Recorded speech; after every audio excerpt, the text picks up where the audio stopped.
আমার ভাইরা, হে বাবাজিরা শুনে রাখেন, গুনাহ হয়ে গিয়েছে আমাদের মাধ্যমে।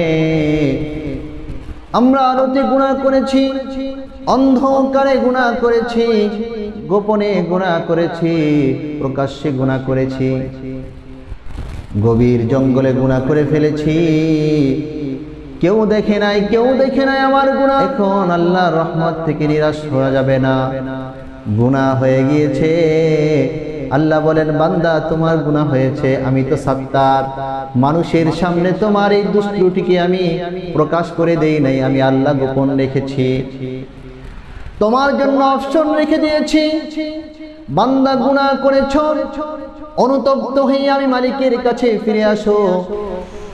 ওয়ালা তাকনাতু মির রাহমাতিল্লাহ, আমি মালিকের রহমত থেকে নিরাশ হইও না বান্দা।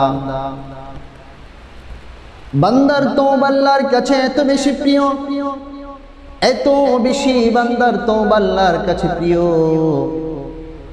আল্লাহ বলেন বান্দারে তুমি গুনাহ করে ফেলেছো, অনুতপ্ত ভাব নিয়ে যখন মসজিদের কোনায় এসে 2 রাকাত নামাজ পড়ে সালাত পড়ে আমি মালিকের কাছে 2 খানা হাত তুলে দিলাম, ভিখারির মতো আমি মালিকের কাছে বলো রব্বানা ফাগফির লানা যুনুবানা ওয়া কাফির আন্না সাইয়্যাতিনা ওয়া তাওয়াফফানা মা'আল আবরার।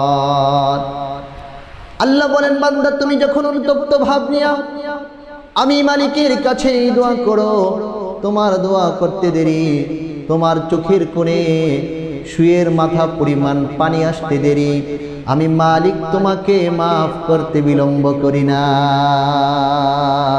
মালিকের কত দয়া, এমন মালিক পাবেন? এমন মালিক নেই।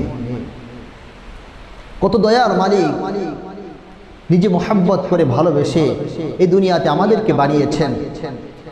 এই বান্দাগুলো যখন আবার গুনাহ করে তখন মালিক আবার নিজেই ডেকে ডেকে আনেন। গুনাহ হয়ে গিয়েছে, বলেন বান্দা নিরাশ হয়েও না, আমি মালিকের কাছে আবার ক্ষমা চাও, মাফ করে দিব,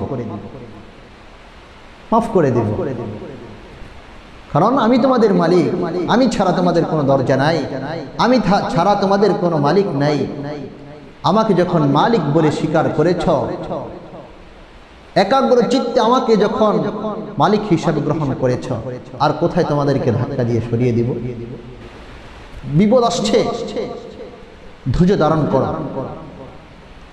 আল্লাহ তো বলেছেন সূরা আলে ইমরানের সর্বশেষ আয়াতের মধ্যে আল্লাহ রাব্বুল আলামিন বলেন ইয়া আইয়ুহাল্লাযীনা আমানুসবিরু وصابروا ورابطوا واتقوا الله لعلكم تفلحون।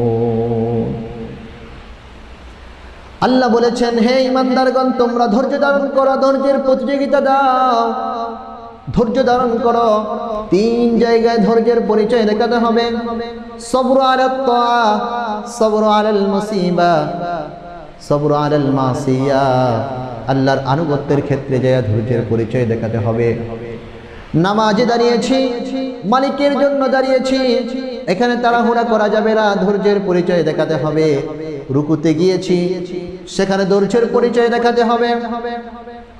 সিজদায় গিয়েছি, সেখানে ধৈর্যের পরিচয় দেখাতে হবে। রোজা রেখেছি, ধৈর্যের পরিচয় দেখাতে হবে। আল্লাহ তাআলার সমস্ত ইবাদতের ক্ষেত্রে ধৈর্যের পরিচয় দেখাতে হবে। সবর আলাল মাসিয়া, গুনাহ থেকে বাঁচার ক্ষেত্রে ধৈর্যের পরিচয় দেখাতে হবে। গুনাহ করার আগ্রহ দিলের মধ্যে আসবে, এই কারণে গুনাহ করা যাবে না। গুনাহ থেকে বেঁচে আল্লাহকে ধৈর্যের পরিচয় দেখাতে হবে। মালিক আমার নফসে আম্মারা চাচ্ছে গুনাহ করব, তারপরও আপনার ভয়ে গুনাহ করছি না। সবর আলাল মাসিবা, মুসিবত আসবেই, দুনিয়াতে থাকলে মুসিবত আসবেই।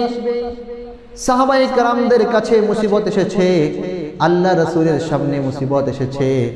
ওই মুসিবতের সাথে বোঝাপড়া করে সামনে অগ্রসর হয়ে সফলতার সার্টিফিকেট অর্জন করেছেন।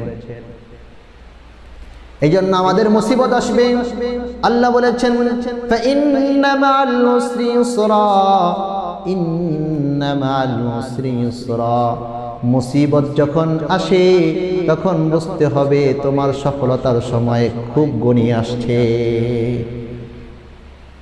মুসিবত আসলেই বুঝতে হবে তোমার পূর্বাভাস, সফলতা তোমাকে খুব শীঘ্রই ধর্ণা দিবে, খুব শীঘ্রই সফলতা তোমাকে ধর্ণা দিবে। সফলতার পেছনে তোমাকে দৌড়াতে হবে না।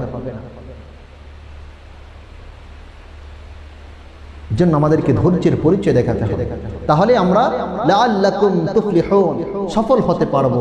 আর একজন মুমিনের সফলতার চূড়ান্ত সফলতার ডেফিনিশন হলো ফামান যুহজিহা আনিন নারি ওয়া উদখিলাল জান্নাহ ফাকাদ ফাজ।